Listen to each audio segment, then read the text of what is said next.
ক্ষমতায় ফিরে গেলে সাবেক প্রেসিডেন্ট ডোনাল্ড ট্রাম্প আবারও সংবিধান লঙ্ঘন করবেন বলেও আশঙ্কা করছেন ভাইস প্রেসিডেন্ট কামালা হ্যারিস। বৃহস্পতিবার উইসকনসিনে এক নির্বাচনী সমাবেশে তিনি আরও বলেন, শপথ ভঙ্গ করে এবং জনরায় প্রত্যাখ্যান করে দেশকে সংঘাতের দিকে ঠেলে দিয়েছিলেন সাবেক প্রেসিডেন্ট। কামালা জানান, তিনি জীবনে 6 বার শপথ নিয়েছেন এবং কখনোই তা ভঙ্গ করেননি। সমাবেশে ডেমোক্রেটিক প্রেসিডেন্ট প্রার্থীর সমর্থনে বক্তব্য দেন সাবেক রিপাবলিকান কংগ্রেসম্যান লিজ চেইনি। উইসকনসিনকে নিজের জন্মস্থান উল্লেখ করে রিপন শহরের ঐতিহাসিক তাৎপর্য তুলে ধরেন লিজ চেইনি। তিনি বলেন, দাস প্রথা বিলোপ ও সাম্য প্রতিষ্ঠায় রিপাবলিকান পার্টির জন্ম, যা সমুন্নত রাখতে সচেষ্ট ছিলেন প্রেসিডেন্ট লিঙ্কন, আইজেনহাওয়ার, রিগেন ও বুশরা। সেই আদর্শ বিলীন হওয়ার পথে বলে সতর্ক করেন তিনি। দাসপ্রথা বিলোপের শপথ নিয়ে 1854 সালে উইসকনসিনের রিপন শহরে বিভিন্ন রাজনৈতিক দল ও মতের লোকজন স্থানীয় একটি স্কুলে সমবেত হয়ে গঠন করে নতুন দল রিপাবলিকান পার্টি। দেখতে দেখতে 170 বছর পেরিয়ে গেছে। বৃহস্পতিবার লাল শিবিরের জন্মস্থানের সেই বিখ্যাত লিটল হোয়াইট স্কুল হাউসের মাইল খানিক দূরে নির্বাচনী সমাবেশ করলেন ডেমোক্রেটিক প্রার্থী ভাইস প্রেসিডেন্ট কামালা হ্যারিস। তবে তাতে চমক ছিল, সেখানে হাজির ছিলেন সাবেক রিপাবলিকান কংগ্রেসম্যান লিজ চেইনি।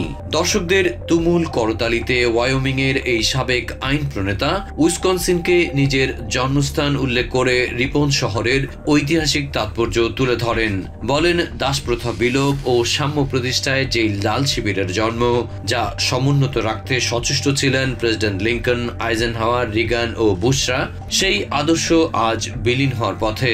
এজন্য সাবেক প্রেসিডেন্ট ডোনাল্ড ট্রাম্পকে দায়ী করেন তিনি।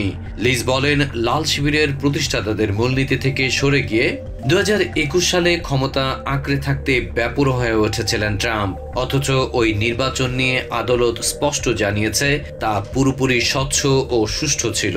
আসছে নভেম্বরের নির্বাচনকে শুধু দলীয় দৃষ্টিকোণ থেকে দেখার সুযোগ নেই জানিয়ে চেইনি বলেন, সবার আগে দেশপ্রেম। জীবনে কখনো নীল শিবিরকে ভোট দেননি, তবে এবার দেশের গণতন্ত্র রক্ষায় প্রথমবারের মতো ডেমোক্রেটিক প্রার্থী কামালাকে ভোট দেবেন তিনি। জানান, হ্যারিস অত্যন্ত কঠিন এক সময়ে ভেদাভেদ ভুলে সবার মাঝে ঐক্য করার চেষ্টায় আছেন। সাবেক ভাইস প্রেসিডেন্ট ডিক চেইনি ও তার মেয়ে লিজ চেইনিকে কৃতজ্ঞতা জানিয়ে কামালা হ্যারিস বলেন, আমেরিকা যে মৌলিক নীতির উপর দাঁড়িয়ে আছে তার সুরক্ষা এবং সংরক্ষণে তৎপর তিনি।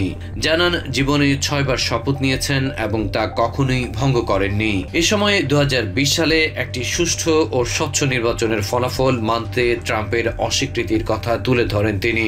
সে সাথে উন্মত্ত জনতাকে ক্যাপিটাল হিলের দিকে ঠেলে দিয়ে সাবেক ভাইস প্রেসিডেন্ট মাইক পেন্স সহ আইন প্রণেতাদের জীবন ঝুঁকির মুখে ফেলে দেন বলেও ক্ষোভ জানান হ্যারিস। কামালা সতর্ক করে বলেন, সংবিধানের শপথ ভঙ্গ করে জনরায় প্রত্যাখ্যান করে দেশকে সংঘাতের দিকে ঠেলে দিয়েছিলেন সাবেক প্রেসিডেন্ট। আবারও ক্ষমতায় গেলে একইভাবে সংবিধান লঙ্ঘন করবেন ট্রাম্প।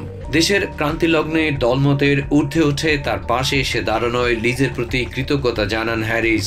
বলেন, এভাবেই জাতিকে ঐক্যবদ্ধ করে দলমত নির্বিশেষে সবার প্রেসিডেন্ট হিসাবে কাজ করে যেতে চান তিনি। Adib Mohammad, TVN 24 news desk.